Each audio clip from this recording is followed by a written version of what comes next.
So today I wanted to talk or share a bit about the disadvantages of self-centeredness. As most of us here would know, there's two ways of generating bodhicitta. And in one of the methods, the 7-point cause and effect. And then there's another method of equalizing and exchanging self for others. And in that method, the equalizing and exchanging self for others, there's 2 points that are covered. One is contemplating the disadvantages of self-centeredness or self-cherishing, and the advantages of cherishing others. And so during the Nyungne that we just had, a short retreat where we do a lot of fasting and prostrating and meditating on compassion, bodhicitta, I got to see my self-centeredness quite clearly. So it was brought up a bit of reflection around that. And in that period, we have one day where we're not eating or drinking or speaking. So there's quite a lot of space. And I listened to some of the audios of Venerable's recorded meditations on the Lamrim, one which was the disadvantages of self-centeredness. And yeah, I've meditated a little bit on this before. I think there's been some arrogance there. Oh yeah, I get that. So there's not been a lot of deep penetration there. But I think there's also the resistance that comes up from looking at the dirty stuff. Because to really see clearly looking examples of my own self-centeredness isn't so comfortable.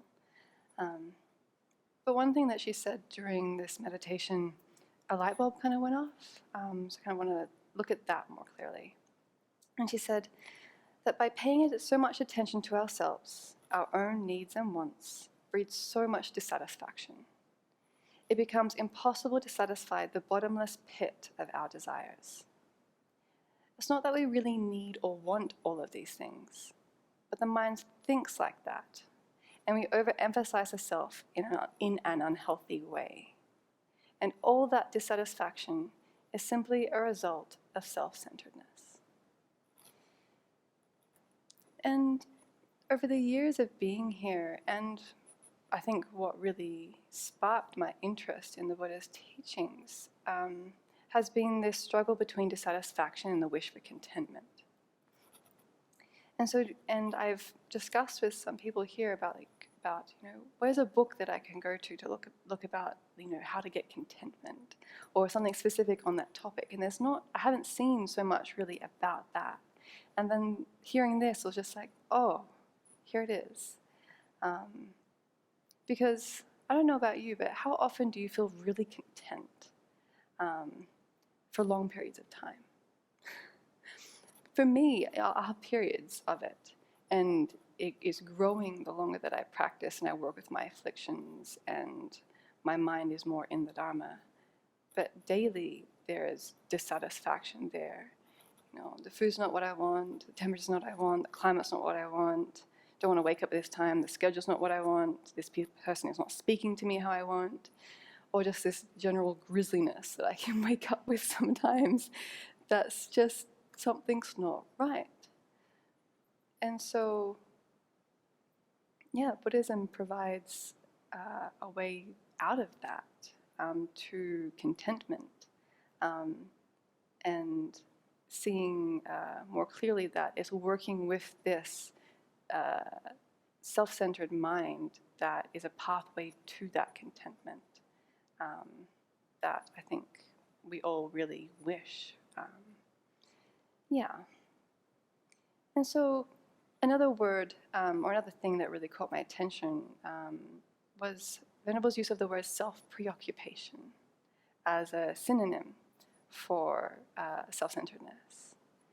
And that I can really connect with, particularly during the fast. It's the attention, I found the attention was easily absorbed onto I'm cold, I'm hungry, I'm thirsty, I'm uncomfortable, or just me. And day to day, in that container of the retreat or the fast, that's pervasive anyway as well.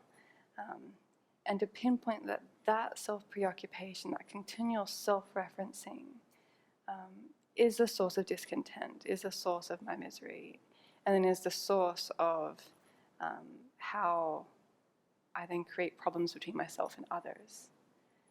There's another point of the list of the disadvantages of self-centeredness or self-preoccupation is that it's the source of all conflict between individuals, between groups, and between nations or countries. And then so reflecting on this myself, I can see that that's very much true in that with the self-preoccupation, I'm looking at situations only from my own perspective. And in the conflict is this because I'm thinking about it just from my side. I'm not taking into account the other person's perspective, their shared reality, their needs, their wants. It's just me trying to go like this, not taking into account or meeting or allowing where they are. And I had a very powerful experience here, actually, in the first year, I think, where I was on some trip about the way something was being done, and I was engaged in an argument with someone. And that person just stopped and just said, like, take a look at yourself. Can you see what you're saying to me? Look at yourself. It was like a big slap in the face, and at that time I just broke down crying. But it was so helpful because it really got me to see, like, wow, I'm just so self-referenced and self-preoccupied with what I think is right and the best way, and they're wrong, and that I was completely oblivious to myself and all the judgment or the way that I was doing things, and how the hypocrisy, I guess, that was there. So, yeah, very helpful to see that more clearly. And so, yeah, Venerable Trident, in some of her teachings, said that self-preoccupation is a major hindrance on our spiritual path. So we must see this very clearly and make the determination to not follow it when it arises in our mind. So the retreat, I found, is very helpful to see this more clearly and be more attuned to how it's the source of misery. Even to the smallest thing of the self-preoccupation of, I'm in there in the hall and we're in session and we're prostrating and I'm hungry and I'm planning what I want for breakfast the next morning when we can start to eat. It's like this mind that is just clinging to the needs and the wants that takes me away from keeping my mind in the Dharma, from keeping my mind in virtue, and from really creating the causes for the happiness that I really want, and not just running after the afflicted mind. And so that's one aspect of seeing the disadvantages of the self-centered thought.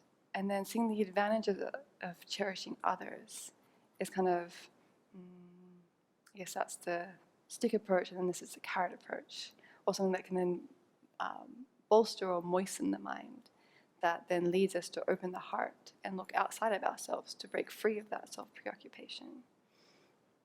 And so yesterday, when I think a lot of us were rejoicing at Venerable Tuk's visit here and the example that she gave us of the example of what it feels like to be loved and cared for by someone, and just that openness to give, and to give with whole heart, and that just related to this for me in terms of that.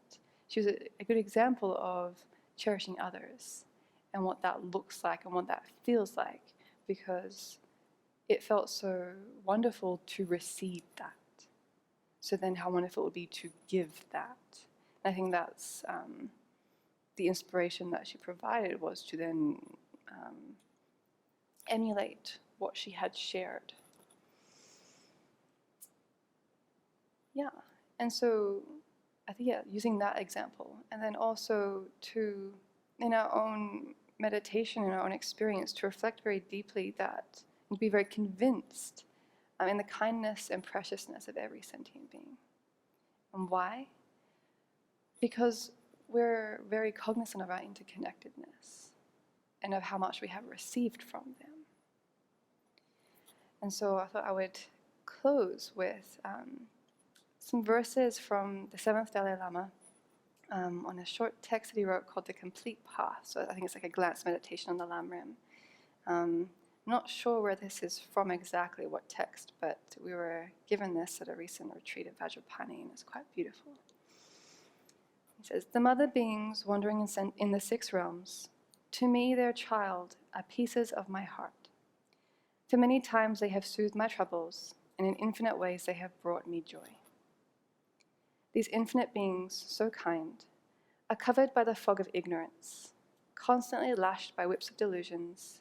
They have no chance to lay down the burden of misery from their minds. Therefore, when you meet anyone, greet them with eyes smiling with love.